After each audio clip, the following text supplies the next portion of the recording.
એવું છે એમને ભાઈ. હું પાયદા પાડ કરે છો? એલા ભાઈ ઝાડા થઈ ગયા હોય ને એવું લાગે છે. લેવું 2 નંબર જાતા હું.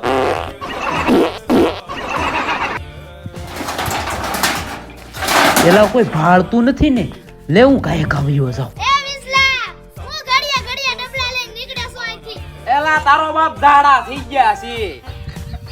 હારું ઝાડા થાય તો વહેમું ખરું હો. ઓય બાપા. જીએ હોય એમને હા હાથ બાદ ધોઈને આવ્યો ને નકર આ વાસ આવશે. હા હવે હાથ ધોઈને આવ્યો. વિસલા, મારા દાદા એમ કહેતા કે ભેંસનું મૂત્ર પીવાથી ઝાડા મટી જાય. ભેંસનું મૂત્ર પીવાથી અમે મટી જઈએ. આમ તમે જ નાખી બાપાને ભાત લઈને સીધો ભગવાનના ધામમાં તારે પોગાડવા લાગે. ભલેરા ઝાડા અમાર ભેંસનું મૂત્ર ન પીવું.